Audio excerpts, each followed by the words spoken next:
muddy morass of tech news is seldom tranquil, even in the wake of a big Berlin-based tech showcase. No sooner had our moon boots touched down on U.S. soil from IFA 2015 than Apple held a 2-hour marathon event to unveil its new iPhones and a giant iPad and a pencil. And our keyboards barely had a chance to cool down from that before a Moto X Pure Edition came creeping round our back step, just begging to be unboxed. Toss in a hefty helping of backlogged review content. Yes, we're still working on that Axon and OnePlus 2 coverage, and piling a podcast on top of that seems, just reckless. But a weekly show is what we've promised you, and a weekly show is what you'll get.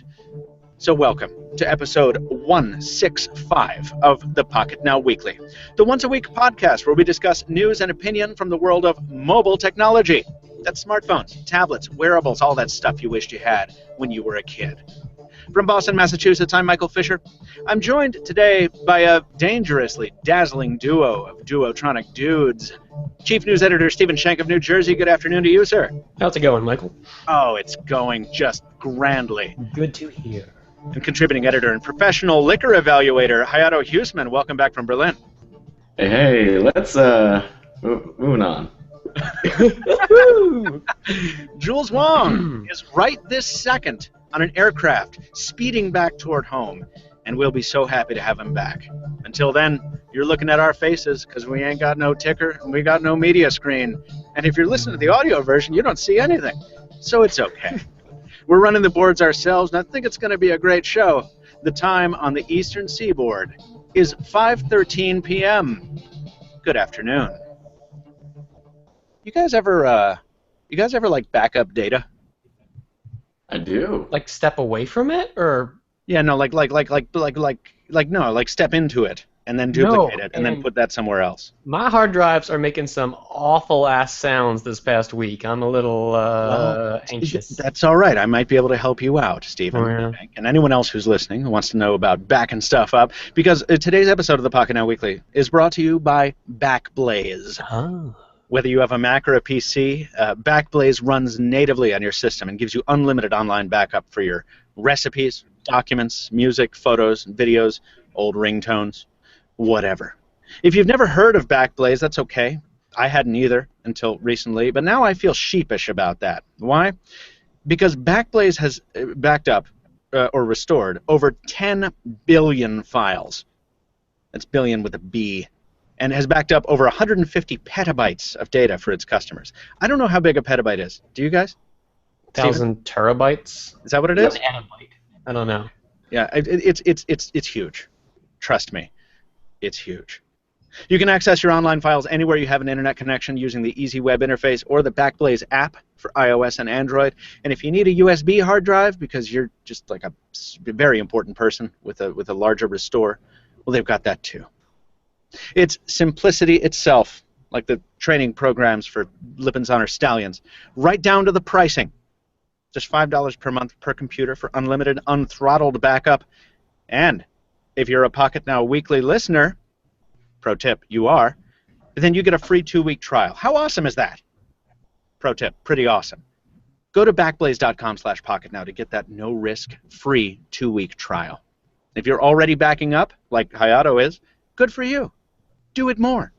It's like investing. Diversification is. You gotta back up that backup, man. You gotta back up the backups, man. Backblaze.com/pocketnow. Be like Chief O'Brien. Don't go anywhere without a secondary backup. Backblaze.com/pocketnow. Last time I'm going to say it. Backing up is easy. Restoring is complicated. Stephen Shank. Truer words. Right? I've been told to slim down our podcast intro, Stephen Shank. Because it's too bloated. It's too busy. It's too big. Who was telling you this? I don't know. Somebody recently who was in the feedbacks. But really quickly, why don't you tell people how we do things here on the show? Well, we do things with a lot of listener input because you guys are the reason we're doing this. If we're talking about stuff you don't want to hear, we're doing it wrong. So to that end, we would like to hear from you live on the air here. If you're watching us on Google Hangouts, hop on over to the Q&A there. Anything we're talking about you want to know more about, you have a comment, question, hopefully not critique, but we're cool, we're open to them. Go in, type your response in there. Other viewers will vote up their favorites. We'll address some of the good ones on the air. If we don't get to yours, if you think of something later, shoot us an email, podcast@pocketnow.com. We'll look through those, try and answer as many as we can on a future show. Succinctly, Q&A, podcast@pocketnow.com. One or the other, we want to hear from y'all. Word up. You know, this is the first moment I've seen your shirt, Steven. That's a kickin' shirt. Thank you. I like it. Hayato, I always like your shirt. Don't feel left out. Your shirts are always great. Someone has already used the Q&A to great effect. We have tons of questions lined up already. You guys are awesome. Jesus. We have a lot of viewers lined up, too. This is a pretty good time slot. Jonathan Figueroa asks, where is Jaime? Isn't he usually here when Apple events happen? Good question. Jaime Rivera, yeah, it is a good question. We'll answer right now. Jaime is attending CTIA, the Cellular Telecommunications Industry Association annual convention in Las Vegas. So he's playing with cool stuff. Busy man. Yeah, busy dude. We miss him, though. We miss him. Everyone was asking after him at IFA, too, because he's fun to party with. But we'll talk about IFA in a second, right after we get through a news block that is pretty dense. So let's jump into it.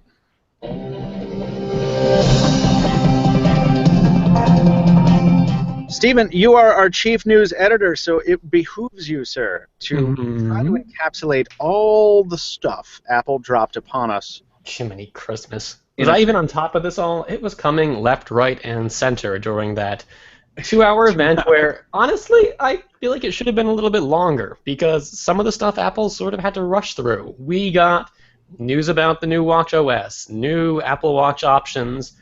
We got the iPad Pro, the giant-sized 12.9-incher that's been rumored for what feels like forever. It's only been about 2 years, but it's finally here. And it is big. It has a stylus. It has a keyboard. We got a new iPhone 6S. We got the new iPhone 6S Plus. New processors, big camera upgrades. We got iPad Mini 4 is kind of the black sheep of yesterday's event. Yeah. Apple revealing it in like a pricing breakdown, but it's there. It has some new hardware in there, a little beefier than last year's with some iPad Air 2. It's not exactly the same hardware inside. Apple kept calling it a slimmed down or pint-sized version of the Air 2, but it's close. TV. Oh, Apple TV! Yes, coming to your living room. This one, again, has something that's been... Well, we haven't been talking the rumors about it forever, but it's been in the working for a long time now. We haven't seen new Apple TV hardware since early 2013. Big upgrade not only to the actual unit itself, but to how you interact with it. This fancy new remote touch interface, long life battery on that, apps on your TV, games. Is Apple going to usurp the Sonys and Microsoft of the world in your living room? We don't know, but it has a great shot at it now. Hardware all over the place here. It's a lot to take in. I am as bedazzled by the fact that you have managed to say all that in what appeared to be one breath, as that you covered it all yesterday. Every single Apple story has your byline. You were just Jaime helped me out. Oh, okay. Every other Apple story. Jumping in. Have my back. So I guess the biggest thing from the Apple event yesterday, literally, is the iPad Pro, right? Boy, howdy. Can you run down the specs on that for us, for anyone who wasn't paying close enough attention? Not necessarily all of them, but just give us an idea of how big this thing is and what makes it different from all the iPads that have come before it. 12.9-inch screen, resolutions, it's like 27-something by 2000. It has, the first support now for a hardware stylus. It's not going to come by default. It's an extra $100 option, but the Apple Pencil... it's not exactly the same as the... You seem a little derisive of that name, Michael. It's hilarious. I mean, Joe was tearing it apart on the Facebook. Was he? Yeah, he does not like it. Well, okay. Sure was. Well, let's talk about this because the Apple Pencil is a stylus. It is a powered stylus. Yeah, it's different than the sort of device-powered Wacom-style styluses as we've seen on Samsung Note products. This one you have to charge it, has a little lightning connector on the end there, but that also lets it do some cool things. It has like tilt response.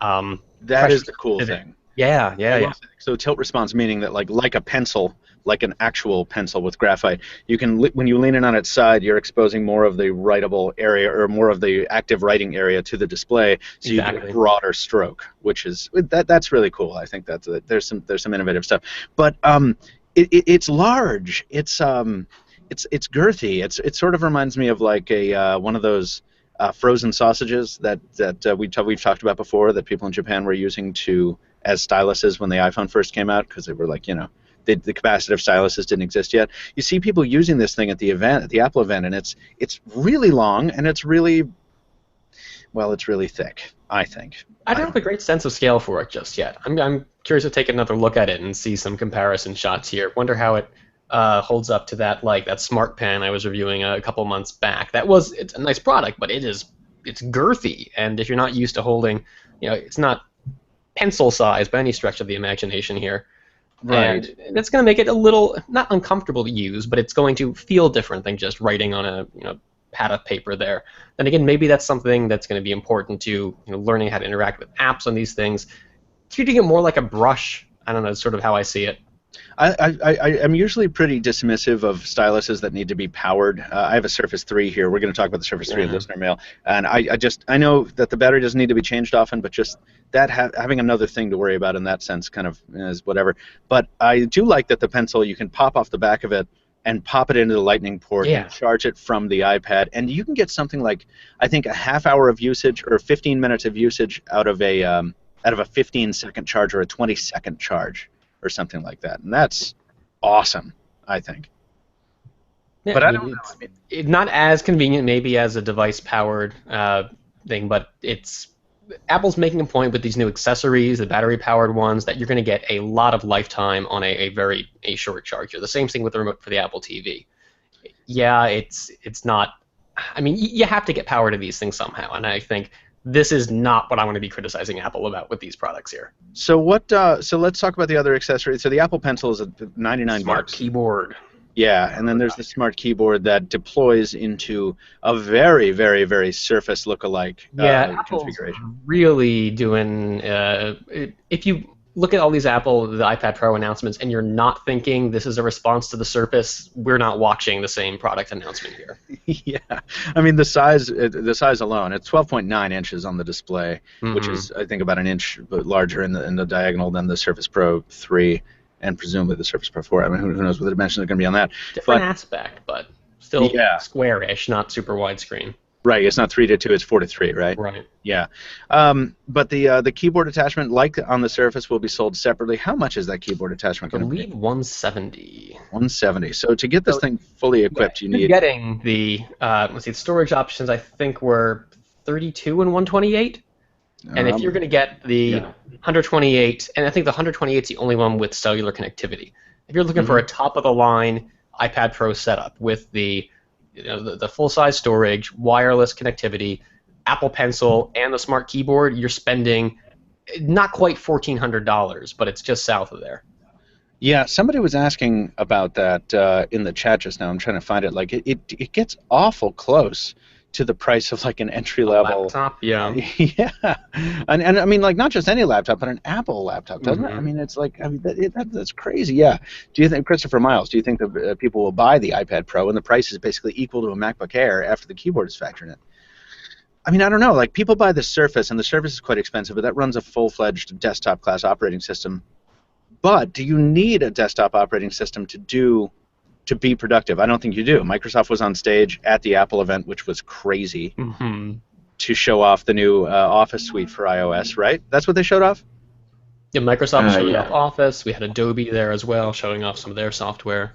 Yeah. So there's options. You don't have to rely on existing desktop software to be very, very productive with the iPad Pro. That much, I think, seems clear. It's just, at some level, I think there are going to be software that options that just aren't available. We're talking like high-end, like engineering stuff.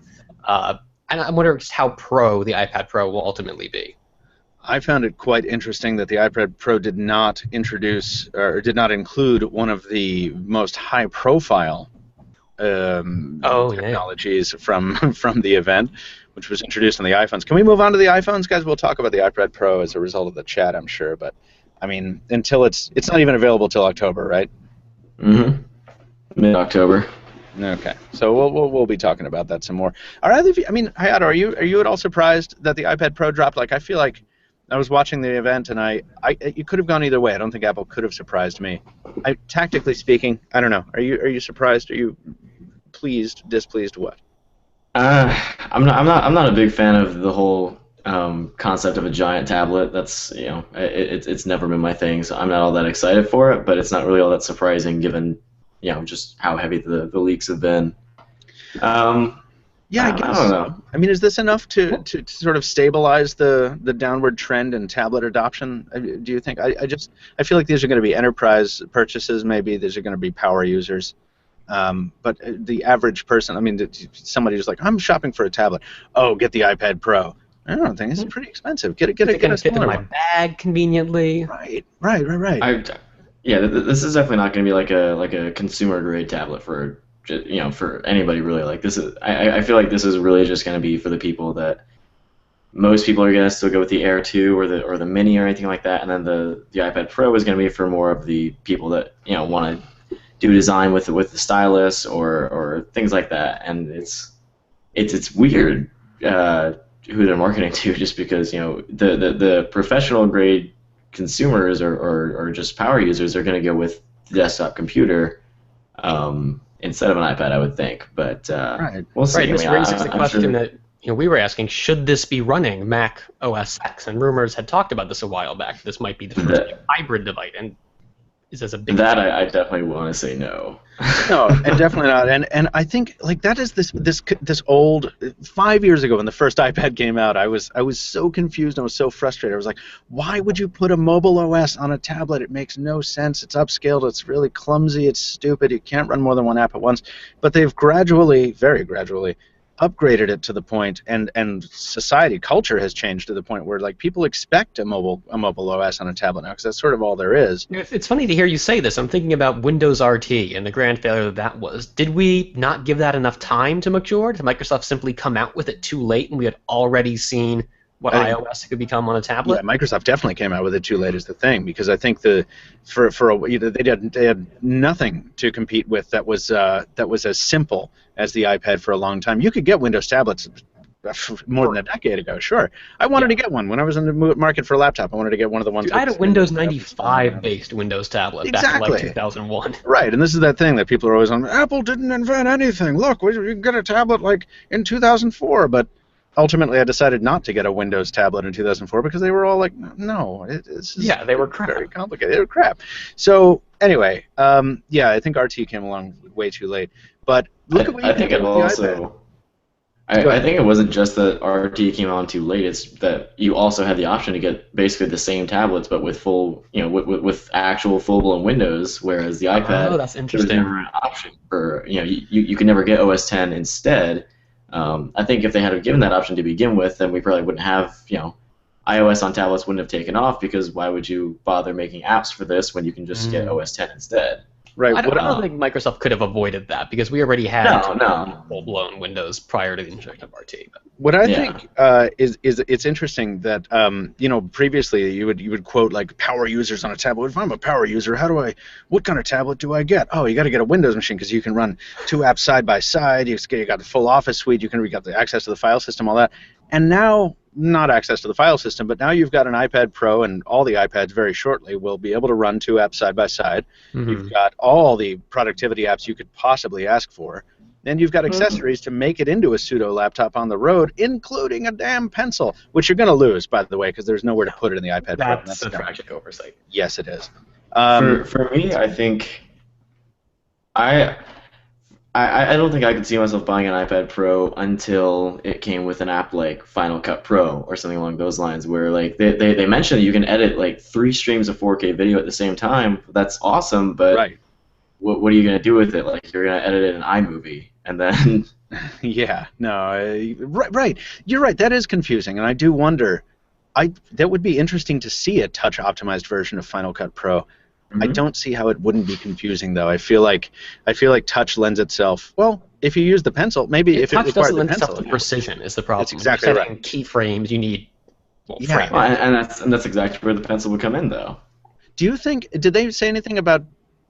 There's no mouse support in iOS 9, is there? No. Because that would be really interesting. Because then they could bundle the Magic Mouse with it, or the Magic Trackpad or whatever. They wouldn't bundle it. I'm sorry. Then they could sell the Magic Trackpad along with it for a $50 for a $150 markup. I mean, if you already established you're carrying around these accessories to get the full functionality of your tablet, why not a mouse? Why not? And then you're like, okay, so I got to get the tablet, the keyboard, the pencil, the mouse, and a different bag. The Apple Care. And the Apple Care. No, you know what? Screw all this. You're saying this other device has all that in one, basically, except for the pencil, which I don't really care about. It is called a MacBook. Okay, I'm going to buy that. Like, No, that's exactly why I've never been into the idea of a Surface, and that's why I don't like the iPad Pro. yeah, the Surface will get you though, and that's why I think these things are sneaky. Because I was just using the Surface to put together the rundown for this podcast, and using the Surface for like a half hour. After going back to my MacBook, I will constantly be typing on the keyboard and then just habitually like going up to touch the screen, and it's not working. I'm like, oh damn it, because it is really handy in a couple ways. But anyway, we got to keep moving. We got to talk about the other stuff Apple announced. That thing will be out in October. Yes, Apple just also announced 2 phones. It's an S here. Of course, they look exactly the same as the other ones, except now they have one of them is in. It's not pink. It's rose gold, but it's not rose gold, right? It's like manganese bronze. Pink. Yeah, I like the rose gold actually. No, it's not the gold one, huh? Subject. I wouldn't buy it, but dictates I like it. Neil Bernard in the chat. I'm just letting the chat know we still see them. Don't worry, guys. The Q&A segment is coming later. It's in the rundown. But subject change. What about the $349 for the Nexus 6? Oh yeah. Oh yeah. That's not in the rundown. For that hot minute. Yeah, we'll talk about that in a second. Remind me to talk about that, someone. But the phones. You like the bronze? You like the pink, Hayato? Yeah, it's not the color that I would buy if I were getting one, but I think it's a lot nicer than the champagne. Yeah. Well, was anyone else surprised that the Apple did nothing about the antenna channels remaining visible? Because we heard that rumor a number of months ago that Apple had invested in a company or bought a company or something that possessed technology to perfectly blend color of dissimilar materials, which a lot of people were theorizing would mean that they could retain the antenna channels, but they would be essentially invisible. It's funny, not just this, but going back and looking at the past several months of rumors, acquisitions, companies that Apple had bought or was working with, and all these technologies that we thought might end up in the new hardware, and they might in another year or two. But like stuff like there's a company it bought that did something like Litro cameras, where it would have light field support, and clearly did not happen. And we hadn't heard about this for a while, but maybe further down the line we could see, with the iPhone 7, they'll finally blend those lines together. I think that would be nice. I'm really surprised. Sometimes I'm just given the reality check that we all have different tastes, and I always expect people to agree with me that like the iPhone 6 is beautiful, but for those that ugly piping on the back. And nobody minds them but me. I'm the only one who hates them.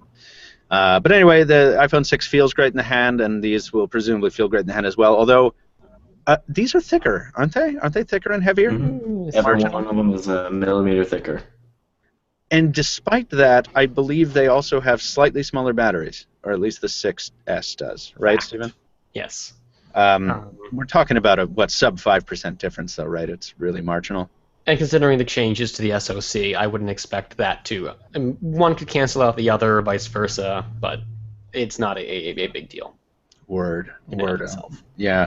So what's the big deal? Like I wrote a piece yesterday about how some of the features that we saw announced we've seen before. These things are bringing 4K video. That's nothing really new. But that 4K video and the 16 gigabyte base storage is not a combination that I want to see. True. Someone did the math. I think it's like 40 minutes you could record, maybe. Really? Yeah, this year seems to be the year that all the publications everywhere are finally ganging up on Apple and just running pieces that are essentially the headlines are all like, "Don't be an idiot, don't buy the 16 gig iPhone."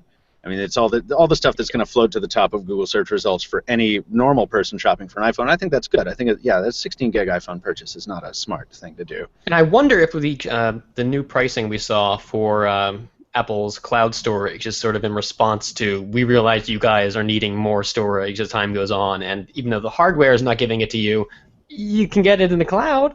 Maybe. Right. Just get it in the cloud. That's all. The other things that are going to be memory hogs are Apple Zoe. I forgot what that actually is. I'm curious. Live picture something? Live photos, I think.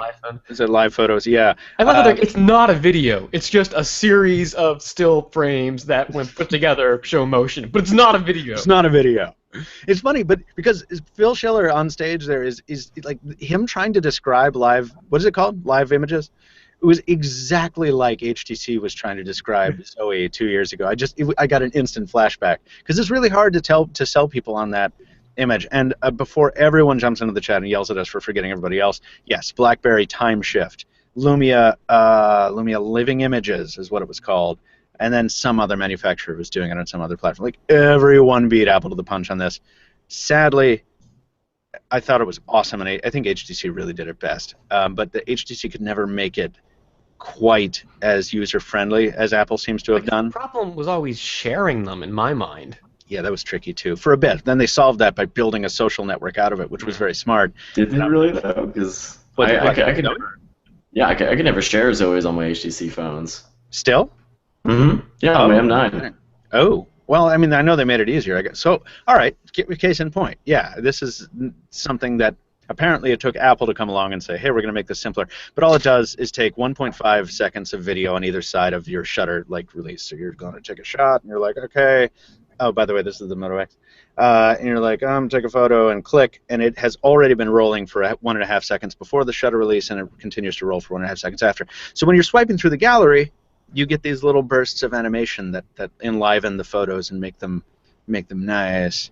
And yeah, seen it before. But I guarantee there's going to be some scandal that comes out of this where people aren't. This is on by default, and they're taking their pictures, and I don't know, they're moving the camera, they catch something in frame they didn't want to have a record of. It's cheating on spouses or something. This is going to cause a problem. They really wanted to take a picture of a book on their shelf, but and then they have butts off to the side. Sure, yeah, that seems reasonable to expect. What? No, you're probably right. I'm sure this will be hilarious. It is on by default. It should be cool. Anyway, blah blah blah. They brought out a bunch of stuff that we've seen before, but we finally have Force Touch. I mean 3D Touch on the phone. I'm pretty excited for it. What do you guys think about it? Hayato, why don't you weigh in on this forceful touching?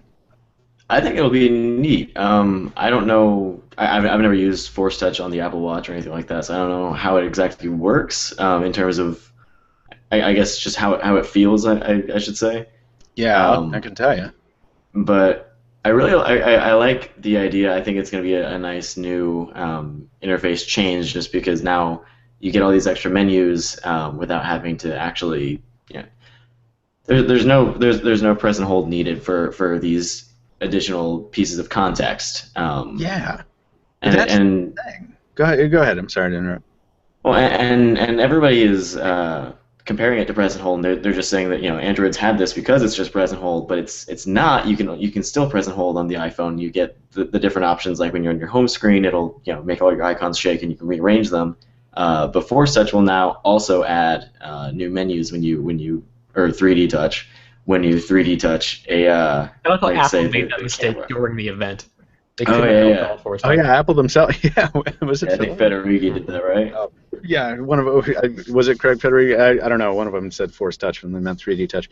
But yeah, what you were talking about, Hayato, when you Force Touch, like the camera icon, for example, you can. That was neat. You get a context menu, and it's so in one way that doesn't sound very sexy.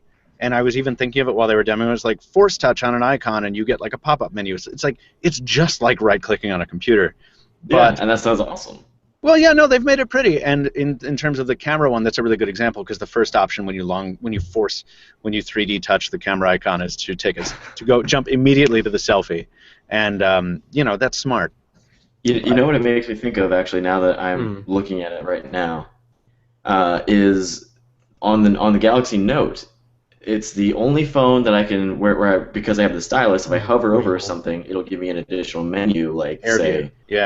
With AirView, and no other Android phone can do that. And that's going to be the same kind of thing with 3D Touch on the iPhone, I think. Yeah, no, totally. It's going to be really interesting to see how Android manufacturers compete with this. We saw Huawei sort of introduce something like it on the Mate S, even though they basically Force Touch. They're calling it Force Touch, which is. But they also all the use cases they demonstrated on the Mate S were like press and hold and keep pressing down and like move your finger over an image and it'll give you a magnifying glass, like localized magnification of that image. But it's like the most annoying thing ever. Like, move your finger around while you're pressing hard. It's exactly the opposite of this, which is, oh, hey, I'm in email or whatever, and I'm scrolling through my email list, and I want to preview an email. I just press a little harder, and boom, there's a preview. Press even harder than that, and bam, you're in the email. It's quite smart. Look, man, you can't weigh an orange with your iPhone 3D Touch. Oh, good point. No, you're right. We can't weigh anything on. Get me out of here. Game over, man. No, it should be very cool. Force Touch was implemented very well in the Apple Watch. It is not the same thing as long press. I feel like when you use long press, and this sounds really trivial and stupid, but when you use long press, you have to wait. That is the whole thing. It gets in the way of your workflow. It is. Well, it's a temporal thing. It's like press and hold, wait, and then we move around. And if you have to do that a lot, it is cumulatively like a delay. Whereas Force Touch is just like press it really hard, boom, we're in. I don't know. It saves you maybe 500 milliseconds. I think it is so difficult to make that argument and be taken seriously because you're just like, what? But until when you use it, it is better. It's different. It's a third layer of interacting with the whole system from left. It's like having a 3-button mouse. Did we talk about this like 2 weeks ago? I feel like we did. Yeah. Anyway. Go back and listen to that one. You want to hear us talk about it some more. We're going to use it on the new iPhones. We're going to order them. We're going to have them. It's going to be fun. What's next on the? Did I miss anything on the new iPhones? Pricing, availability. Camera, 12 megapixel. 12 megapixel. That's right. And it is this deep trench isolation, which sounds like a band that you might like, Hayato. Is very similar to ISOCell technology, which our friend TJ Donegan from Reviewed put us onto. And we're not sure. It's probably not the same sensor, but it shares many of the characteristics of the ISOCell sensor in the Galaxy Alpha from Samsung. So we will have to see about that. Those pictures they showed on stage, very impressive. Oh, yes, they were. Very surprising. I would expect them to show crap. Yeah. Actually, before we jump away from the Apple stuff, I just want to make one little comment. It's surprising to me, not because it's not because I like the color, but just because it's their new one. It's surprising to me that the iPad Pro is not going to be available in the new rose gold color. Yeah, what it's going to be silver, space gray, and champagne, right? Yeah. Yeah. I'm kind of surprised they have the gold for it even. Yeah, that's the thing. If you're gonna offer that awful tacky gold, you might as well give them the rose gold too. Yeah, good for a penny. Strong thoughts about maybe I'm being maybe I'm injecting my personal feelings. Okay, John Matthews says in the chat, Force Touch has been on Android since Froyo! ! Some guy made this app called Force Touch Demo, which actually works, and I tried it myself! !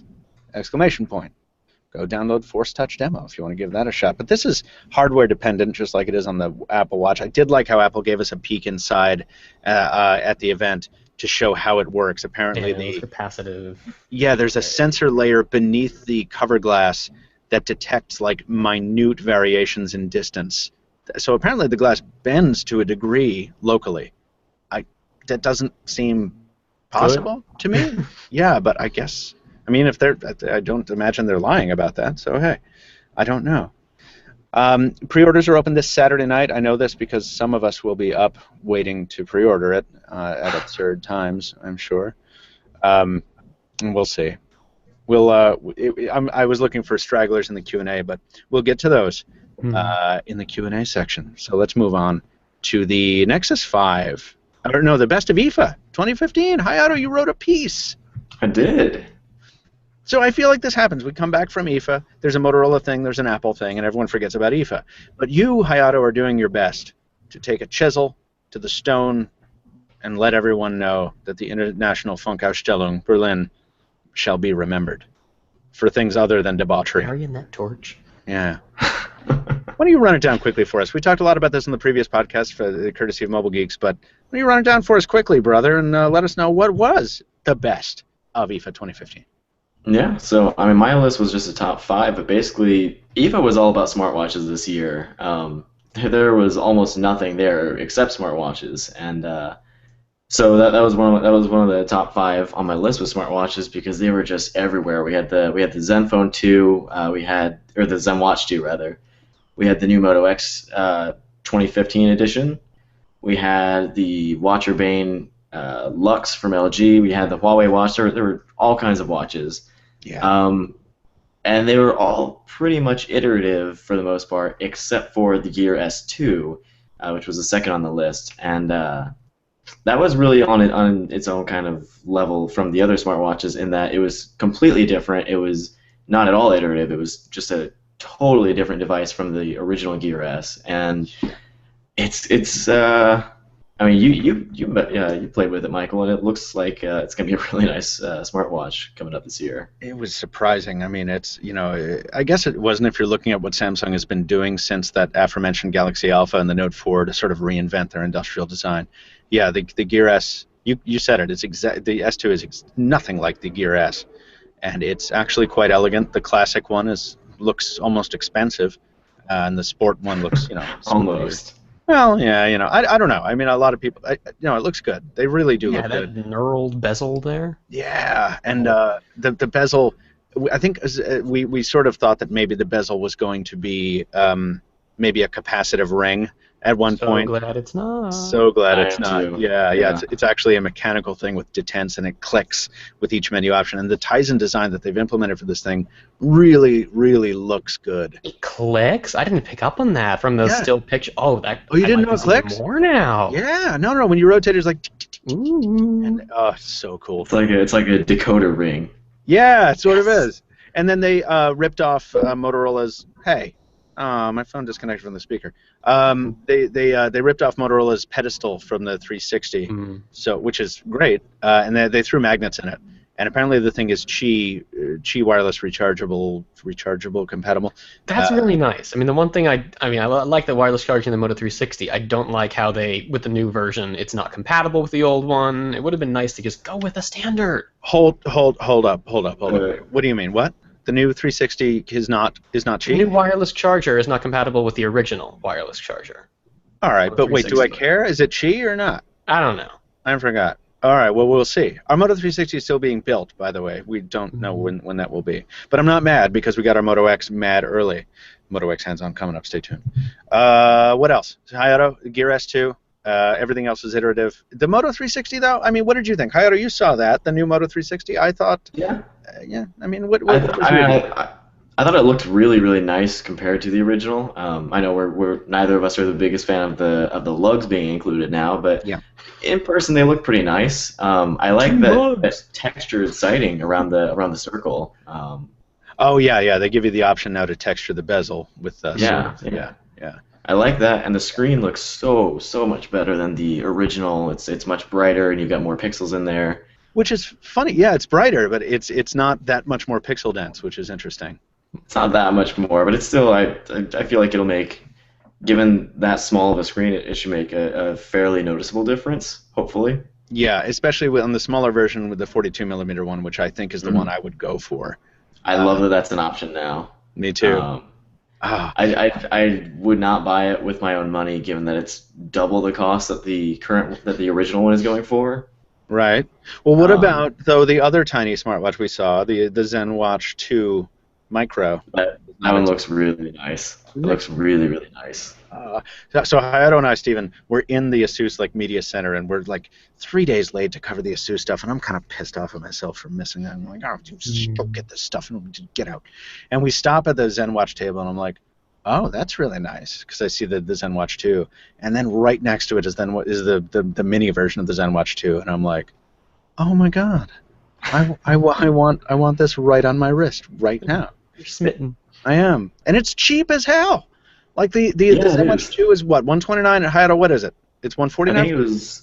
I think it was $149 for the bigger one, and then $200, so $199 for the smaller one. Is it? Okay, I thought they were cheaper than that. So, yeah. Oh man, and it's a little meatball too. You strap it on your wrist, and it's thick, and that's the bad part about it. It has big bezels and it's thick, but it's so small on its face that it's. I might just buy one to use as a review device hanger on her. So I don't know. We'll see.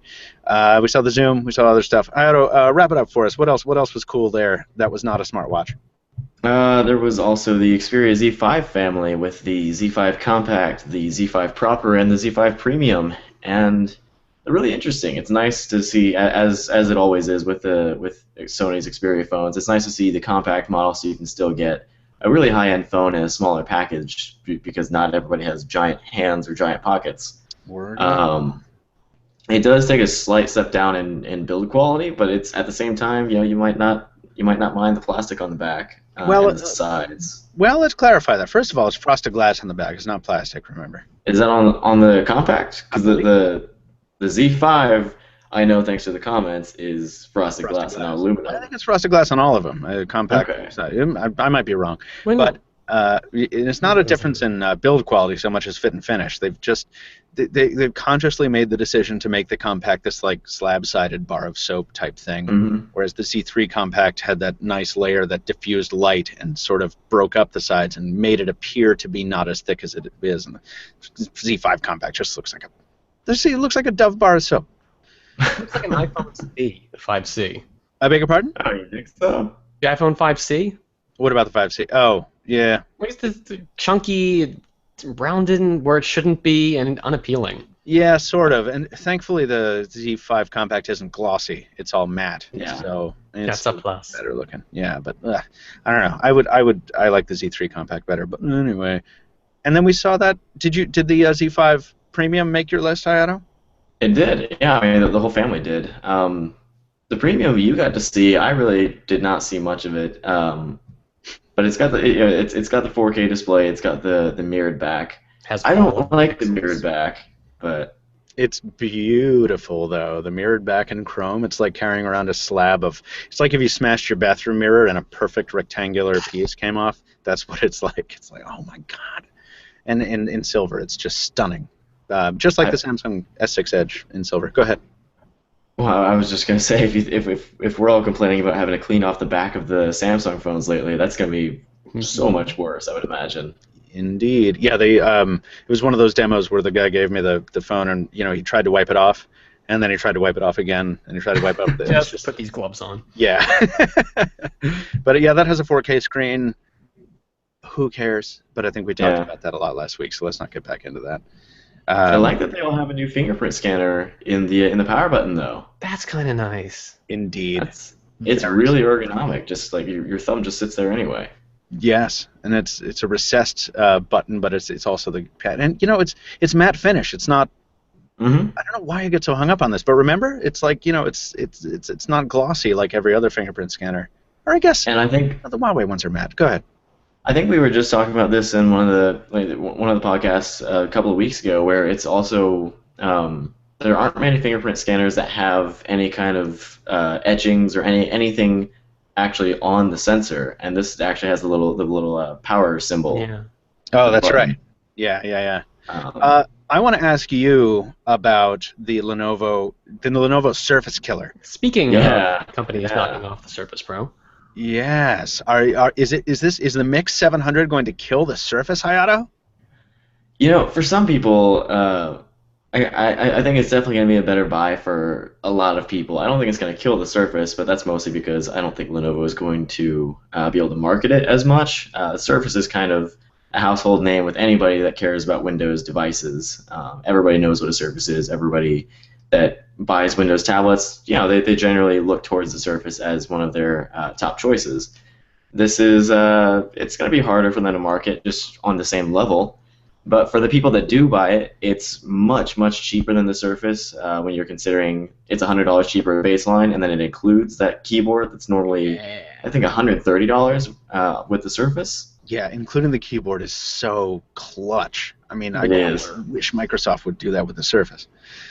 Not to mention it's got LTE optional in there. You can get I think it's a nano SIM tray, and put LTE into the tablet. The only real downside that I've noticed about the Mix 700 versus the Surface Pro 3 is that it doesn't have stylus support as the Surface Pro 3 does, and so for some people that's going to be a deal breaker.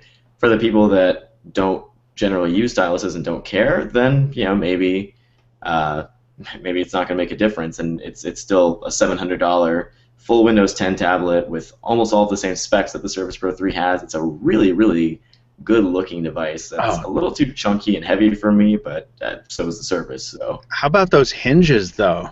Those were hinges. Aren't those intense? Like, I took a really close picture of the hinges on the kickstand, and like, it looks like some sort of aircraft part. It looks like a piece of a landing gear. Hold up a bank vault. Yeah, it does. It looks more like that. You're right. Oh, it's awesome.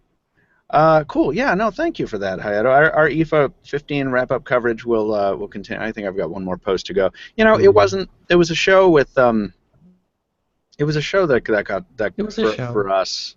Yeah, it was a pretty less show. It got a little less intense once Samsung decided to drop the Note and stuff early. Yeah. But you know. Anyway, we're Jaime Rivera is hitting me on Hangouts right now and telling me that he has just tried to call me. I was wondering who that number was. I wonder what Jaime's emergency is. We should see if we can get him on the old Pocketnow Weekly podcast. Stephen, I'm going to see what I can do with that. Tell us about the new Nexus 5, if you would, in the meantime. I guess another in the ongoing series of leaks of the LG-made Nexus phone. This time, though, it's throwing a little twist in there. It has a different name, calling it Project N3. Now, we still don't know how this guy is going to launch here. If it's going to be the Nexus 5, the Nexus 5 2015 edition, Nexus 5X. This leak seems to be an internal thing. This is probably a code name, if it's even real. So I don't think anyone's counting on the phone to actually launch like this, but it looks the same as we've seen before. It's got that big fingerprint scanner on the back there, which, now that we're talking about the Xperia Z5 series, I'm just a whole lot less enamored with this as it is. But hey, with the fingerprint support built into Android Marshmallow, Google kind of had to give its Nexus phone some sort of hardware fingerprint capabilities, so it's there. Rumors, this doesn't really address what we've heard about launching, but we're still looking towards the end of this month. I think September 29 is still the best date in everyone's mind, so only a few more weeks till hopefully we get the full story on this guy. Now, are you less enamored with this versus the Sony's because of the fingerprint scanner replacement, or just because of the overall hardware? So many reasons. It's not just an upgraded Nexus 5 is my problem. But no, I don't like... I'm not in love with fingerprint scanners, period. And if you're going to put them there, the back, I think, is the worst place. I don't like this ridge around it. Now, the ridge doesn't matter as much because we still have that camera bump, which I also don't like too much. I mean, yeah, the Nexus 5 had a raised camera, but I like sharp angles, and this sort of nipple is not my style. I'm worried about the phone rocking around on its back. The design seems a little uninspired. I don't know. It does, but I gotta tell you, fingerprint scanners on the back, I couldn't agree with you less that it's the worst place. We got the Huawei Ascend Mate S at IFA, and the fingerprint scanner is on the back right below the camera, just as it is on the Nexus, and it's blowing out in my camera. But this is the perfect placement to me because this is where, just like on the dimple on the Moto X, this is where your finger is gonna sit anyway when you go to pick up the phone. And with it being the way it is, this is the fastest fingerprint scanner I've ever used on any phone, bar none. The problem is I'm not even going to use it, so I don't know why I'm complaining about this. It's not just a fingerprint scanner on the Mate S, right? You can use it to scroll and stuff. You can use it as a control. That object. I like. Really? I love. Like the little optical touchpad on the on Blackberries. Yeah, or that old Moto. Yeah, Hayato, am I not thinking of the same device? Can't you swipe down on it to trigger the notification shade and all that? Not that it's not doing anything for me, so maybe not, unless it's a setting. It could well be. I don't know. I'm sure somebody will tell us in the chat. Poor Jaime. Sorry, I had to save him. He was on the show floor trying to get some hands-on with some Samsung stuff, and he's got an exhibitor badge, not a press badge, so no one's letting him do anything. Oh no. Yeah. Oh. What's he exhibiting? And he's not. I just.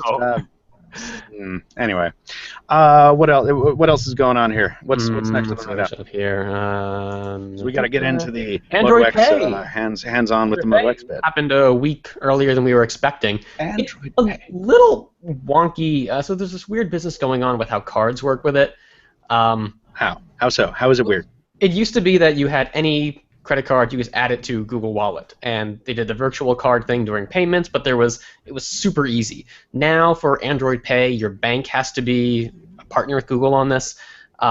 right now, a lot of the big ones are Bank of America, and there's a good chance that you already support it.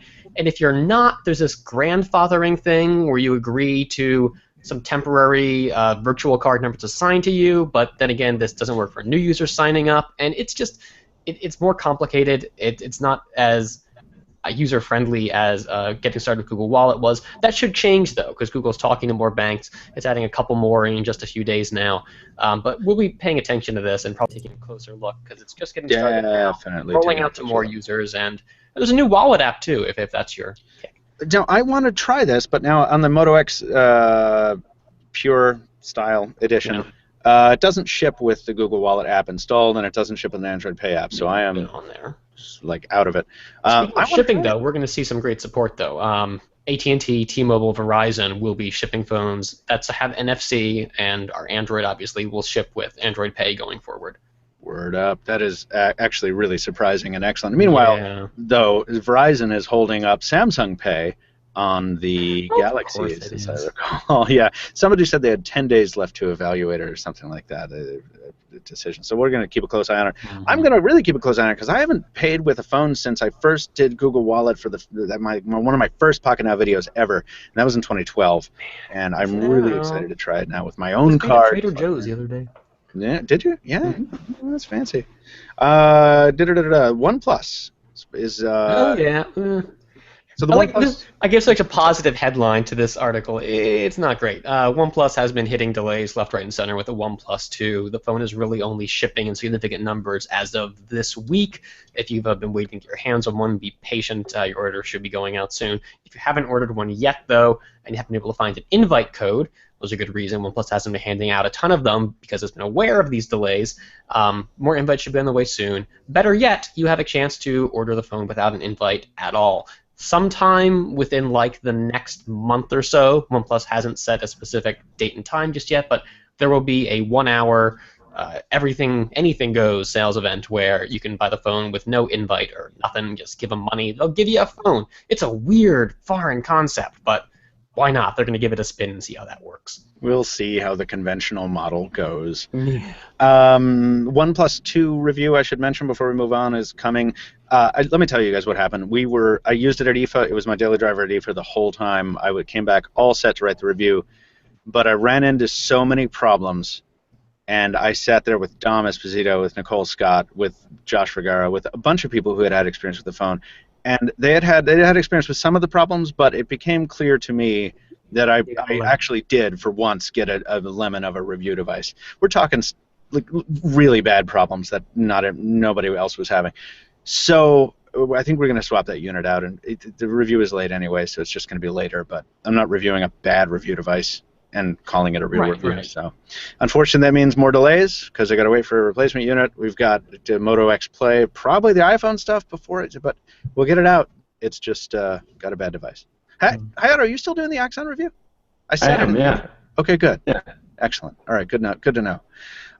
What's next? We got to move on. We're a little bit behind here. Moto X Play keeps Half break, HTC, smartwatch. Ooh, half beak, yeah. Half beak. Half beak. Heartbreak? Half hotel. Oh, I thought it was half break also. Yeah. Half what is a half beak? It's a maritime creature. It's a fish. Oh, okay. I saw a reference to that, and it did not click for me there. Okay. I think so. I think there was a submarine called the Half Beak. Sure. That's why I know about it. But in this context, it's not that. It's a smartwatch, right? Yep. Maybe. Round smartwatch. We like That's those. Novel. Yeah. We don't know a ton about it just yet. Doesn't sound that mind-blowing. The specs seem on par with what we've seen from existing Android Wear devices. The question now is when this thing is going to launch. HTC has that event coming up in a few weeks. It's not clear that this thing's ready to go just yet, or if it might be further off. This might make a good holiday launch for HTC. I don't know. Yeah, I hope so. I'm looking forward to seeing something else from their mobile division. I don't think the thing coming at the end of this month is going to concern many of us in the Western Hemisphere. Yeah. All right, well, that's okay. The Moto X is teaching me how to take a photo while Steven tells us the next thing in the rundown. Because we're getting close to the end of the news block. We're getting to the time where we can answer your Moto X questions, if you can believe it. Well, the Moto X may be Motorola's new phone that's out. Now it looks like it has another one coming up in the not too distant future. We've been checking out leaks going back about 2 weeks now of the Motorola Bounce / the Moto X Force, and there have been a lot of people trying to identify this as the new Droid Turbo. It made enough sense, especially considering the way that the U.S. Wasn't getting the same selection of new Motorola phones that we'd see in the rest of the world. And sure enough, that looks like what's going to happen here. The phone should be coming to Verizon as the Droid Turbo 2. A new render shows it with Verizon branding. Oddly, it doesn't have like the Verizon name or the 4G LTE on there. It's just the check mark, especially considering how Verizon just revamped its logo. It was a odd direction to go. So is it the old check mark that's on? Is it the old logo? It's like the old style check marks. The new one's at a more acute angle. Yeah.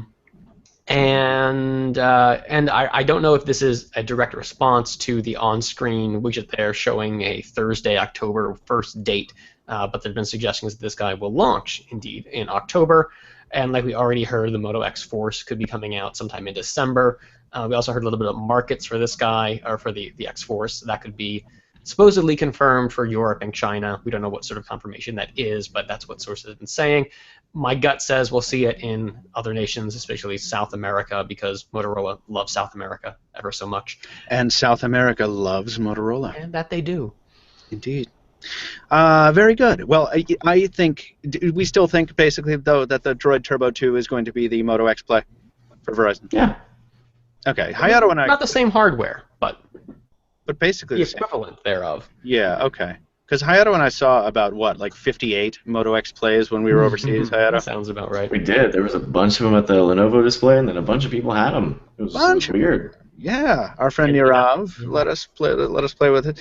I was not all that stoked by it. I think the rubber back is fine, and it was okay. But it did give the styling gave the impression of something. It did its job. It communicated, hi, I'm a mid-range phone, or a slightly higher tier mid-range phone. Here I am. I guess, would I rather buy that than the Moto G? I don't know.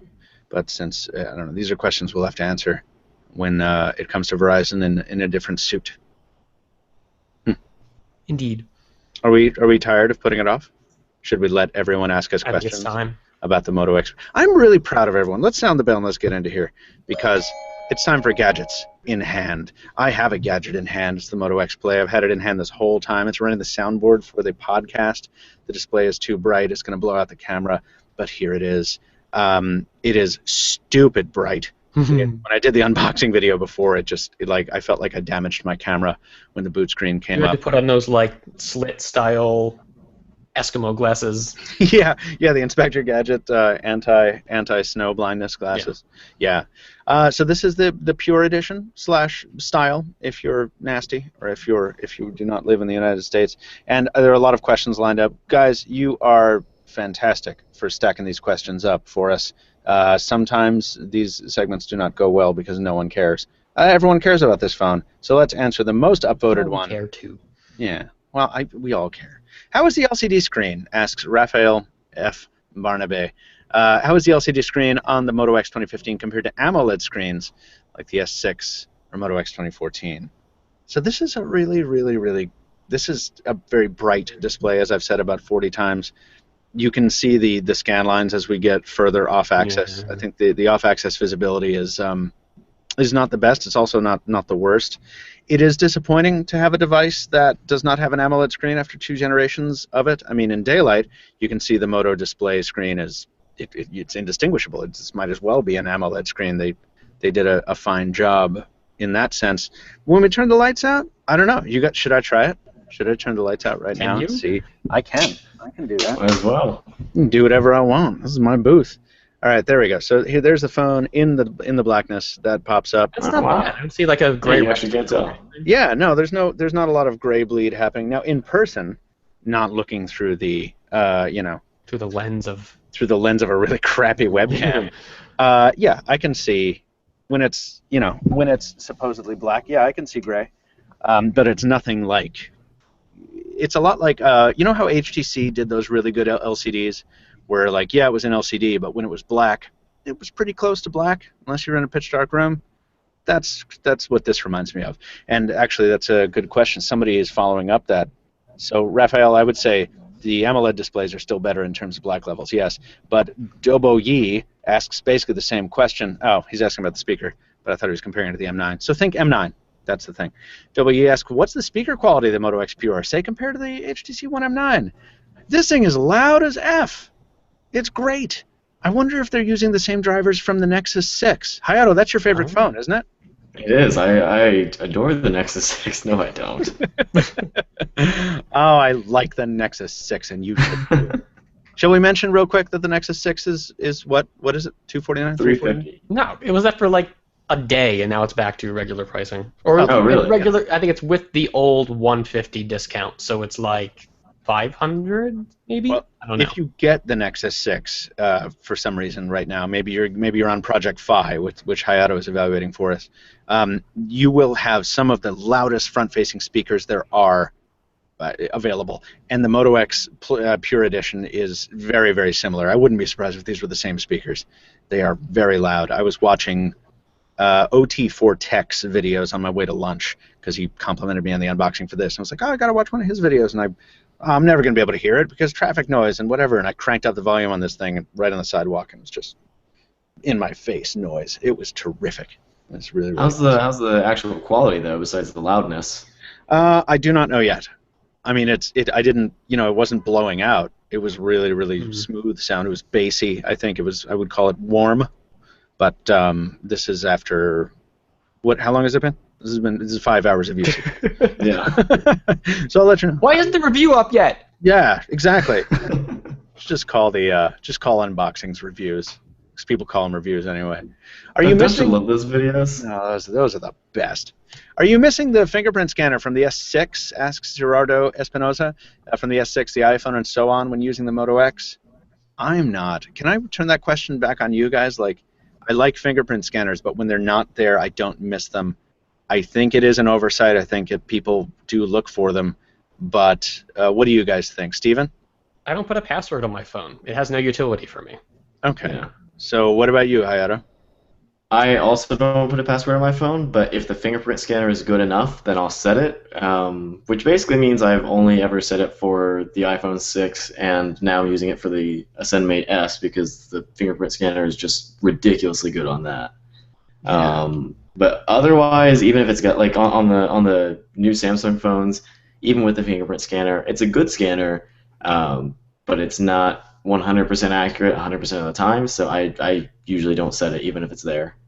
I'll say this. I think when if people buy an unlocked device, they still tend to skew toward the well-informed kind of early adopter set. That is the same exact audience segment as would buy a smartwatch typically. And if you buy a smartwatch or you already own one and you pair it with the Moto X Pure Edition, Android's built-in smart lock thing, the trusted devices thing, is going to obviate the need for any kind of screen locking at all. Mm-hmm. So I wouldn't necessarily worried about it. So no, Gerardo, I don't miss it at all, really. I do think it is an oversight though, because even if we don't particularly care for it, a lot of general consumers are really, really into fingerprint scanners, and I feel like that is going to hurt, maybe not a lot of sales, but that might prevent a couple of sales here and there. What do you see at the retail side? Are people asking about these? Oh, yeah. Or the Moto X or fingerprint scanners? Fingerprint scanners. Yeah, no, totally. Everybody always asks about it. They're very... if they're looking at something like the Galaxy S6 or some other phone and they don't know that it's got a fingerprint scanner, and then you bring it up, they always, they're like, oh, it's got a fingerprint scanner. Well, now I definitely want it. So I do think that most people, even if they're not going to use it, or even if they don't know about the quality of the fingerprint scanner, I think it definitely drives sales to some extent. It's amazing. Like, there's always some kind of sacrifice, right? Like the Moto X, I was unboxing it and I popped open the SIM tray, as I told you before, to put my SIM in. I had forgotten that the thing includes micro SD capability. And they do it really cool because it's a dual-sided SIM tray. One side is the SIM, one side is micro SD. Wait, what? I don't like that you have to pull the SIM too. Oh, change micro SD, but yeah. it's- Well, it's I don't generally hot swap micro SDs, but yeah. No, it's just nice that it has it. So I'm like, oh, cool. Well, this is. Then I started rethinking Hayato, our discussion before. Like maybe this would be a worthy comparison, contestant with regard to the Note 5. I mean, can we actually compare these? But no. The Note 5 has other stuff. The Note 5 has got wireless charging. It's got the S Pen. It's got a bunch of other stuff. Right. The fact that this doesn't have wireless charging is crazy to me. I feel like that. I know it's not a big deal to almost anyone, but the fingerprint scanner was that way now. And now Samsung is pouring so much money into telling people how cool wireless charging is. Finally, someone is pouring the money necessary to do that. Yeah. Hayato, are you getting questions? Any questions at all in retail about does this have wireless charging, or do people still not care? In Indiana? They don't know about it until we mention that the S6 and the Note 5 and those phones have it, and then they're really impressed. But they don't mention it until then. Word. Okay. Yeah. No, we'll see if it catches on. How is the size and ergonomics of the Moto X better than Note 5 since they have the same display size? Asks Roman Fabrique. Yeah. So in the video I shot before, I talked about how this is way more handleable than the Nexus 6. Because it's narrower and because it has smaller radius corners. With regard to compared to the Note 5, I would sure love to answer that question, but Hayato still has our Note 5. Hayato, did you? By the way, you're going to be shipping that to me along with my shoes. Did you buy new shoes yet? I did. Hayato shoes. Do you? I don't know. Does Hayato want to talk about how he lost his shoes? Probably not. we can discuss that after we're offline. Okay. I'm just making sure, man. I want to give you the opportunity to share your thoughts. Okay. No, so I don't have the Note 5 here to directly compare them. Better than Note 5? We did hold them up next to each other at IFA though. We did. Did you? Or at least I did, anyway. Oh, well then answer this question, brother. Chest bump. They are almost completely. In terms of dimensionally, they are almost entirely the same, with the exception of thickness. The Note 5 is definitely thinner than the Moto X, but the Moto X also has the rounded backing. So in terms of width and height and everything, the Note 5 and Moto X are almost identical. Don't forget that dimple, brother. And there's the dimple. You know what though? I don't like the new dimple. It doesn't. My finger does not fall into place with the new one the way it did with the last two. Well, the last one, that's because the dimple on the last one was a crater. This is a dimple that accommodates the finger of a normal person. Let's just tell you to put your finger. It's just very subtle. It's very fine. It's just like the dimple on the first gen one, which we all liked. Yeah, but it's a lot further from the camera now. Yeah, it's in the center line of the phone. You put your foot up to your head, and you're like, oh, there's the dimple. Okay, I'm holding it right. It's wonderful. There's nothing wrong with it. Maybe I'll change my mind when I get my hands on one. It looks a little low. I can see what Hayato's saying. All right. Well, yeah. So I've got the first gen right here, and it feels terrific. See, maybe we got to have a dimple off. We'll have to see.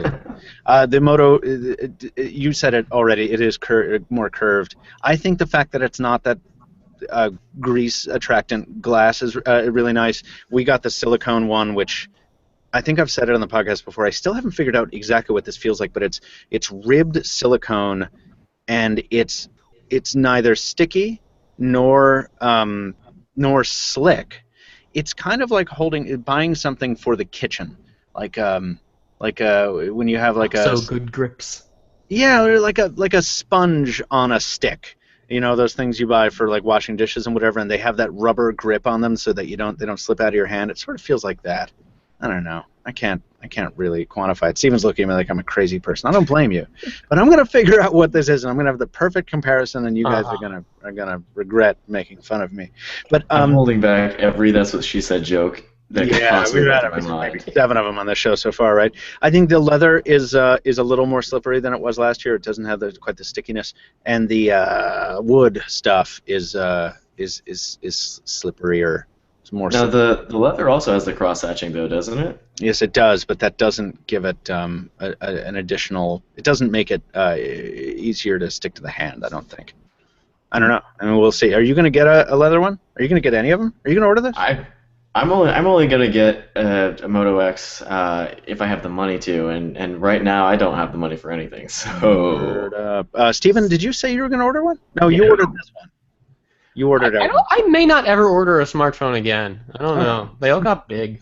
I'm going to miss you, Steven, when you finally decide to just go to the cabin and never talk to any of us again. My cabin's going to be awesome. You watch it. I know. I will visit it. It'll be fun. Mm-hmm. Let's see. I'm just seeing if there's anything. Okay, a lot of people want to know this, and I wish I had better data. Posh Pants Patty asks, what are your initial thoughts on the Moto X Pure Edition's camera? How would it compare to the S6 Note 4? Have you taken a picture yet? Yeah, I have. I've taken a couple. But I have not been able to export them onto the computer, so I have to look at them on the devices. That's a wrinkle. So taking pictures with this camera is just like taking them with the older Moto X's. You've got the same double twist to activate the camera viewfinder. You've got the same viewfinder that, if I can show it, I will. It's crazy washed out because it's in the gallery. That's not where I want to be. The viewfinder where you... Yes, now your camera can scan QR codes, barcodes, and business cards. Just place the camera over the item and the scan will begin. That's nice and it's built in. The best. Yes, I love that because that is like 5 years overdue. No data matrix though.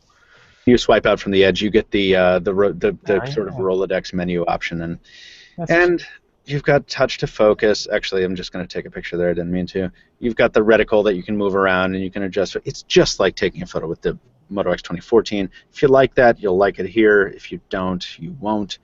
It is definitely an improved camera, yes.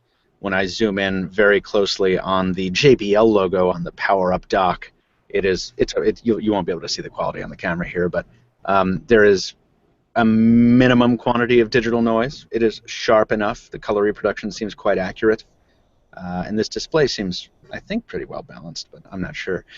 Then again, I spent like 3 weeks, I think, a while back, shooting photos out on the town. It was like hiking in Arlington or something like that. I found a bunch of cool stuff in the woods. I took a bunch of pictures, put them on Instagram. Everyone was like, "Oh my God, what camera is this?" And I'm like, "Moto X 2014, you jerks." Because it doesn't matter all that much these days. But are they still doing that? Is it clear pixel or ultra pixel? No, whichever it was. It was clear pixel. It was clear pixel, and they stopped doing that after the first one. Yeah, I don't think this is. They brought those back. So we're getting close to the end of the Q&A here. I'm still looking. Did you guys spot any really important ones? Oh, yeah, there is one from John Wiskowski asking if the USB cable is permanently attached to the included turbo power charger. Apparently, I didn't notice this when I unboxed the thing. Let me go grab it. You guys talk about the Moto X for a second. Stay on topic, and I'll be right back. You know, I was just relating back to the camera. I was holding the Note 5 up to the Moto X at IFA, and the cameras actually looked fairly comparable for the most part. The Moto X is definitely not as good, but they just looking through the viewfinder and pointing into different things and seeing how it handled exposure or I guess change in lighting and everything like that. It seemed to do pretty well compared to the Note. Just it's hard to really get a completely accurate idea just going off of two different kinds of screens. Well, that's promising. Yeah, it doesn't look bad by any means from what I could tell. Bad news, bros. Yeah. So, John, you have excellent eyeballs. The new charger does indeed have the cord permanently integrated. I've never had a phone charger like that. Yeah. So the old turbocharger, if you weren't familiar, folks, just had an empty USB port. You just plug in any cable you wanted to it. But this is permanently joined, much like the, I believe the plug-in thing for the Moto 360's charging pedestal. The first-gen Moto 360 is like this. It's permanently integrated. I don't know that I hate this or what. But I don't know why they would do this. That's interesting. I don't like that because I use my turbocharger. I switch out the cable and switch it to, like, whenever I need to charge my iPad, I just put in the lightning connector cable. Damn. Just because it's not it's a higher output charger, so. Sure. Can you hold it up again, Michael? Sure, absolutely, I can. There it is. I just don't like how big that is, and that it's a Yeah. wall that's going down, and not like one that just sticks out, so you run into problems with crowded outlets. Yeah, no, Yeah, it'll take up a plug. but it is worth it though, because this thing will charge this thing it's like a super fast. Well, It's better. crazy. Yeah, so it's worth it in that respect. I'd tell you, the time I had with the OnePlus 2, I was really missing turbocharging, and so this is good to have back. But yeah, good eyes there, John. Sad face if you want a longer cable. Fortunately, this cable is like, I don't know, it's just shy of my wingspan. So what is that? Is your wingspan? How does human anatomy work? Is your Isn't that wingspan the height same as your height? about fingertip? That's what I've heard, fingertip to Mhm. fingertip. So, but that can't be right. This isn't a 5 foot. Excuse me. This isn't a 6'8" Yeah. cable. I don't know. It's a long enough cable that I would like the option to plug in something different. All right. Well, we're returning this phone then. Screw it. Oh man. Okay. Let's see if there's anything else going on. What were you guys talking about when I was gone? While I look at this sucker. Camera comparisons. Yeah. Oh. Yeah, IE Note 5. Oh. Yeah, I was holding the Note 5 up to the Moto X at IFA, and the cameras were not terribly different. Yeah. It's going to just be interesting. From face value anyway. This is a good one, guys, from Tony Hills. If you could change any aspect of the Moto X Pure Edition / style, what would it be? Good question. So it just has to be one aspect. And once again, we've only done a couple hands-ons and an unboxing, and I've spent 5 hours with this thing. Do you guys have something that jumps out right away to you? Size. I wish it looked more like the Moto X 2014. Wow. Okay. All right. You would make it aesthetically. Does that mean? Do you mean size-wise, like Steven just said? I love it of both. The size would be great because I really just the 2014 Moto X to me is like some of the most pretty close to perfect hardware other than the camera. I really like that phone a lot, but I don't really like the way that the new Moto X looks in comparison. Just based on that little stripe on the back, it looks fine. It looks nice. I like it on its own, but then just looking at the 2014, I always think, man, that looks a lot better than the new one does. Steven, you would minimize the size. Yeah, How much further down would you go? Echo that same. I may even push it down further than last year's Moto X, but generally I'm in line with Hayato there. Yeah, I'm with you. I was shooting the video before, and I put this next to the 2013 Moto X because for some reason I can't find my 2014 Moto X. I don't know what I did with it, but it is stunning how tiny the first Moto X was. I mean, for its time, I think it was slightly less jarring because maybe there were somewhat smaller ones. Oh, Hayato's got them right there. So he's holding up the first Moto X next to the Note 5, and that's exactly what the size comparison is. Yeah. Almost. And again, the Note 5 is almost identical in size to the Moto X 2015. Exactly. So this is about what it looks like then. Yeah, it's ridiculous how big the new Moto X has gotten. So probably that's a really good answer. You know, I was thinking like, oh, wireless charging, oh, AMOLED display, a bunch of stuff. But no, I would minimize the size again. I think Actually, AMOLED also. Yeah, AMOLED. Oh yeah. But yeah, I don't know. We'll see how this. We'll see if I get fed up with it. I gotta like use this thing in pitch darkness, trying to fall asleep in bed before I can determine how good or bad this display is. But they did a really good job squeezing a 5.7-inch display into a very palmable thing. There's yet another question in the Q&A asking about the ergonomics of this thing compared to like the Galaxy S6, and it is more comfortable. The rubber feels like it's meant to be held, and I'm not worried about smudging it out because it's not a pane of glass. It's curved with this sort of smile look so that it's you know, it conforms to the palm like they all have. It's a very comfortable phone to use. It's got a front-facing flash. Nobody cares about that. Nobody's asking about that in the chat, but it has a front-facing flash for them selfies. Can we talk at all about the Apple's software front-facing flash on the 6S?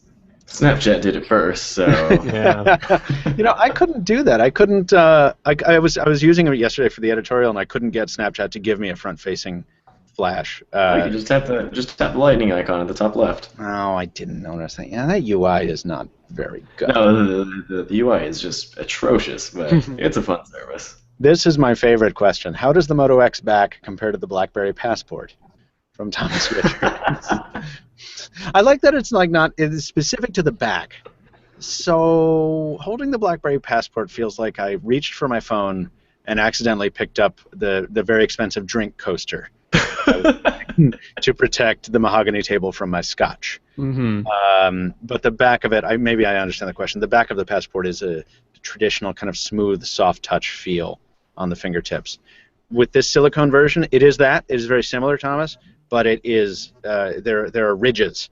So it is as though, here it is. It is as though you weaved a pair of jeans with like a very coarse fiber out of rubber. There you go. If you can't understand that, then I can't help you. I just don't want to wear those pants, man. Those sound bad. That sounds great. Are you kidding me? Well, I just came back from Berlin. I mean, everything sounds just very, very fashionable to me. It's okay. What do you think? We got time for about 2 more questions on the Moto X, because I think that would be kind of cool. Did I get a good read on the battery life as of yet? No, I have not, Andrew Port. I'm sorry, it hasn't been long enough. We will have that data in the full review. Dude, you've had it for like 5 whole hours. Come on. I know. I should get on point, right? You're not lazy, man.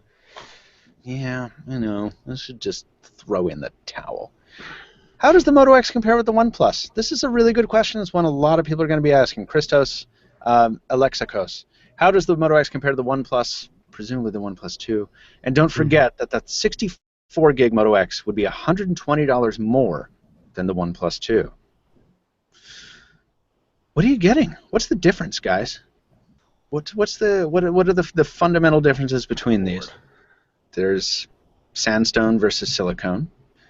There's oh man, if you could get that sandstone on the Moto X, that'd be game over. I know. I'm surprised they didn't do that this year. There's the slight difference in display size, 5.5 versus 5.7. There's a Snapdragon 810 versus an 808. That might matter to some people. That might be the significant one there. Yeah, so the 808 is in the Moto X, which I don't anticipate any trouble with. But frankly, I haven't had much trouble with the 810 and the OnePlus 2, so neither has wireless charging. Fast charging on the Moto X, that's a big one. The OnePlus 2 has a fingerprint scanner, which, thanks to some software updates, now actually works a bit better. So there's that. That's an important consideration. Oxygen OS versus stock Android. Okay, that's what it is. User preference, but I don't think. Yeah. So yeah, in terms of if each one is working perfectly, then Oxygen OS you can modify more. You can customize it more. You can. But living in this world, stock Android sounds a lot more appealing. It does, and the Moto X still, if all goes as it has, the Moto X will get very prompt updates of its stock Android build from Google, and OnePlus does a good job of pushing Oxygen OS updates, or it has for the OnePlus 2, but that's because it's just coming off the launch and there were a lot of fixes to be made, and I think the OnePlus 2 is probably a bit has a bit more bugs maybe. It is too early to say that. I will say that this has only been out for a couple days, the Moto X. But there was no shortage of bugs. You just go through the OnePlus 2 forums, and there's people talking about them. But yeah, but you're paying, like you say, $120 less at that price level. Here. Oh, and dual SIM on the OnePlus 2. There's a ton of differences. You know what, guys? Why don't we do a comparison video? Good idea, Stephen? I've had worse. Okay, good. We'll do a comparison video when we have a proper OnePlus 2 in the house. It'll be fantastic. Oh, man. Kai Donaldson. Is the performance of the Moto X really slowed down by using the Snapdragon 808 versus 810 or a Samsung processor? No, it is not at all. It is quite responsive, and I am not surprised by that. But it will be interesting to see if the higher resolution imparts any drag. But, hey. Do you all have any questions while I look for the best one to close this out and we can go into listener mail and then we can go home? Stephen's like, I am apathetic about this myself. Apathetic? You covered all the important stuff. I know. Yeah, I know. Hayato, you saw them at the show floor. What am I forgetting? Anything really cool? I'm trying to think of anything, but I mean, you covered the speakers, which is something I care a lot about, especially coming from the Samsung phones. I really hate the speakers on these things. Cover the display. I mean, that's pretty much, speakers, display, build quality. That's about all there is to cover on it, really, for now. Indeed. A good point from Posh Pants Patty. For those of us using our phones with work exchange servers, fingerprint scanners are a godsend, as we are forced to have at least a 4-digit PIN on the phone for security reasons. Really good point. Let's keep that in mind. Or you could use Cloud Magic, and that bypasses those kinds of security requirements. But that's isn't that defying like your IT department or whatever? Sure is. All right. Oh. Linda Aaron, this is going to be our last Q&A before we jump into listener mail. Good afternoon, men. I like being addressed that way. Good afternoon, woman. If you were me and your top priorities were battery life and stock UI, would you go for the Moto XPE? Oh, Moto X Pure Edition. Thank you. Wait for the Huawei Nexus, or wait for the 2016 Snapdragon 820 crop of phones, which supposedly address these issues at a hardware level. Those issues being, again, battery life and a stock UI. That's a really hard question to answer because everything except the Moto X is just so conditional. Right. Yeah. We don't know what the Huawei Nexus is. What do you think of the battery life on these devices that aren't out yet? Right. Yeah, I mean, I feel like aren't we close enough to the supposed launch of the Huawei Nexus that this bears waiting a minute? I suppose, yeah. Because September 29th is the rumored date for the new Nexus, the smaller new Nexus. And will that be the same exact time frame for the big one? I don't know, we haven't heard a lot about that. Presumably they'd at least be announced at the same time, but I mean, in the past there have been occasionally years where we've waited a couple weeks before sales open for these new Nexus phones. Right. And I really, really hope that whenever they do announce it, the Huawei Nexus is exactly the same hardware as the Mate S, because this thing is just terrific. Oh, yeah. Are you talking about the fingerprint scanner? I'm sorry? I'm just talking about the whole hardware. I mean, from the... It's got a big screen, but it doesn't feel giant because there's such small bezels around the sides. The fingerprint scanner is outstanding. The camera seems really good so far. If they make the Mate S as a Nexus phone, I would buy it. So I hope that's what they do. I don't think that's what they'll do. I don't either. But yeah. We can dream. We can indeed. All right, good stuff. Thanks for the Q&As, everybody. That was a really, really fun segment of Gadgets in Hand. Dun, dun, dun. And now I think it's about time that we all decided to go into listener mail and read some listener mail. Oh, it was a little quieter than I wanted it to be, but that's all right. We got 3 pieces of mail, as usual. I'm going to take a little break from talking and ask Stephen Schenk to read the first one if he would be so kind. Sure. Patrick from Hawaii writes in, Aloha, Pocketnowers. I just watched the finely crafted Gear S2 hands-on video and nearly spit out my nightly digestive. That rotating bezel, I honestly didn't know Samsung had it in them. Don't get me wrong, I'm an unabashed and unashamed Apple fan who owns nearly every major device they produced, but I'm a fan of innovation and good design first. Samsung just won the early smartwatch UI input device wars. Wow. Digital Crown on the Apple Watch is a frustrating little kid's toy in comparison. Boom! Ooh, and all that black S2, it makes the equivalent Apple Watch Sport look as exciting as watching Wheel of Fortune on a Wednesday night with my grandma, who is a lovely lady, Patrick would like to add. Sorry, Granny. Yes. But drop the mic, Samsung. You deserve it. Dust yourselves off, designed by Apple in California. You've got still have a lot going for you. Mahalo, Pat. He ain't wrong here about Samsung and this Gear S2, and he didn't touch on it here, but for me, I mean, yeah, the design is great. I love the expanded compatibility with non-Samsung devices. This is the big deal for me. It's finally a watch that more of us can consider. This has always been my limiting the rate-limiting step in Samsung smartwatches catching on. If you didn't have a Samsung smartphone, your options were super limited. Completely agree. Yeah, I was very happy when they announced that at the event. Even though using a Samsung phone in 2015 is actually no longer like this sort of shackle on your ankle as it was in years back. I mean, they've got some great phones now. I like options. Yeah, exactly. Suppose you want to use it with your G4 or your Moto X or your Runcible. I didn't. You're still holding the torch for that guy. They weren't there. They don't answer any of my messages. I don't think they exist anymore. If anyone knows the guys at Monome, ask them what I did wrong, and ask them if it's vaporware. Anyway, was I going to throw that to Hayato for some reason? No. Was there a question in there?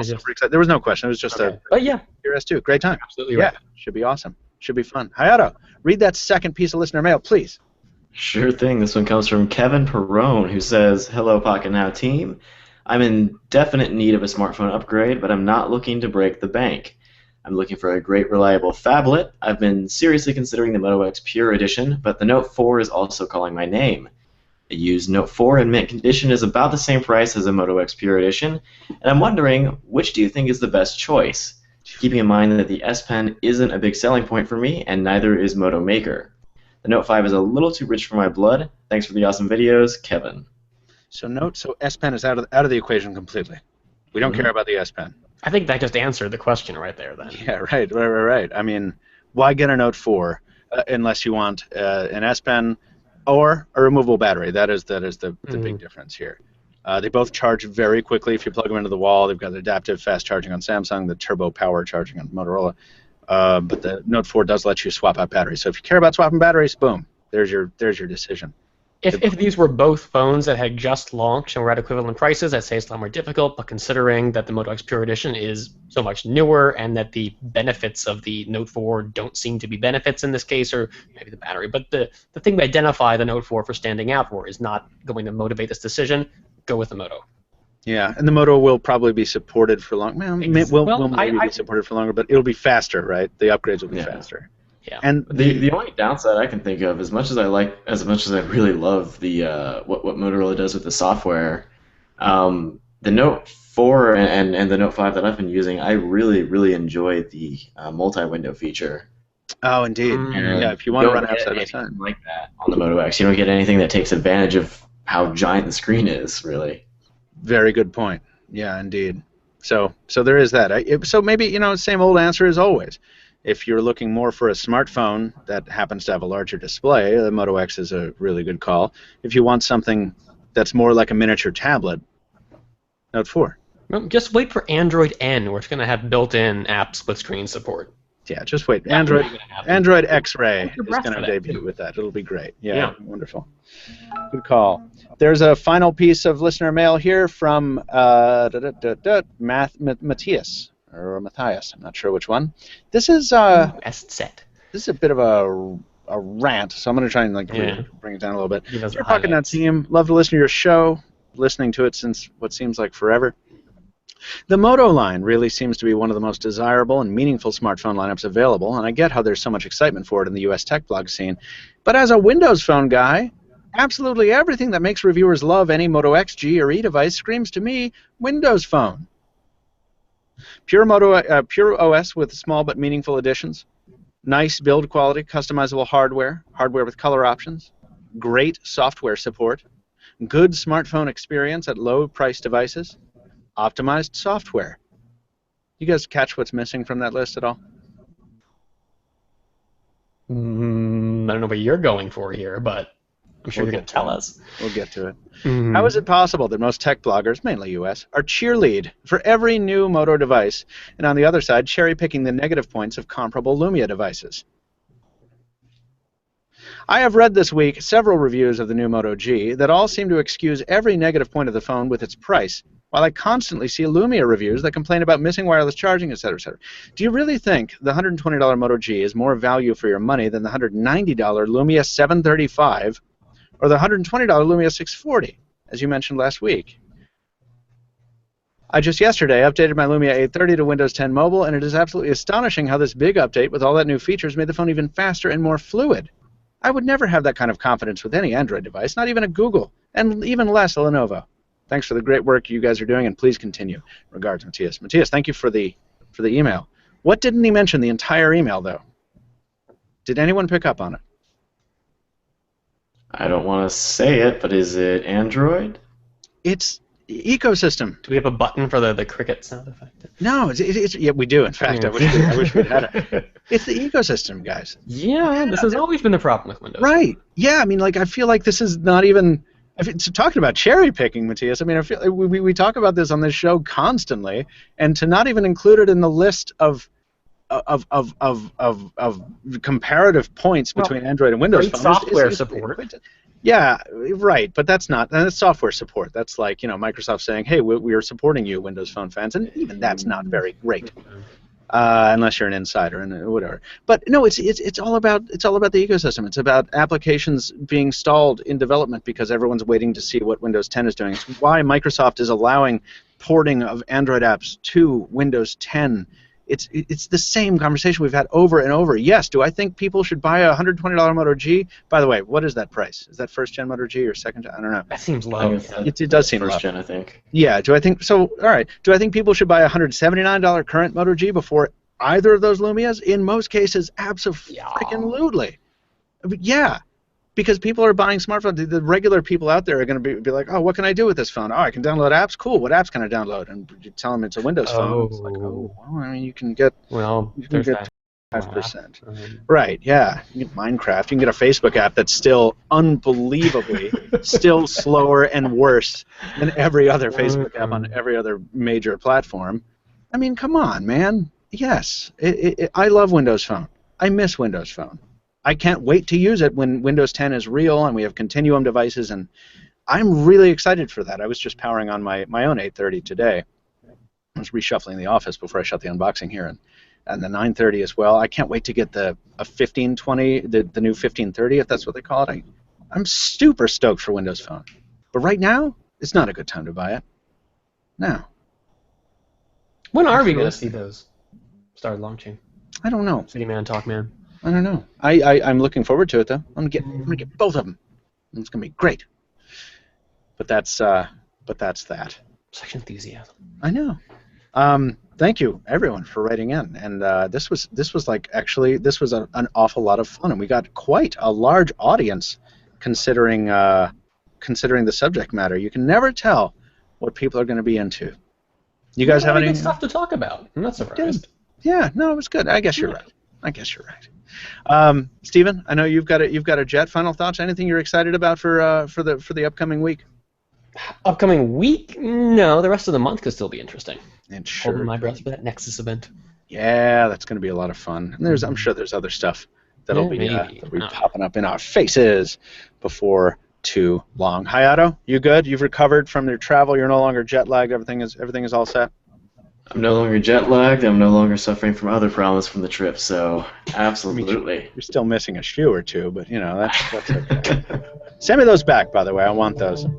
Everybody, that's going to do it for this episode of the Pocketnow Weekly. Hey, find us on Twitter, where we are bathing in your adulation and banning those with hateration. Stephen is at Stephen Schenk, StephenSchencK. Hayato is at Hayato Huseman, Hayato Huseman, and I'm at Captain 2 Phones. That's Captain, the number 2, Phones. Pocketnow is also on Twitter, Instagram, Facebook, and Google+, and it all comes together like a thrift store suit, a Cyndi Lauper song, and some puffy sleeves at a high school dance in the Gem State at Pocketnow.com. If you enjoy the podcast, post about the podcast so we can keep doing the podcast. Please share it with your friends who love mobile technology. Share it with strangers, safely, nice-looking strangers, by leaving a review on iTunes, Stitcher, wherever else podcasts are heard on the web or in the world. And remember, you can write to us for a chance to get your questions answered on the air at podcast@pocketnow.com. Thanks to our sponsor at backblaze.com/pocketnow, and thanks to you for keeping us on the air for 3 years running. As always, the Pocketnow Weekly will be back with more mobile tech talk next week.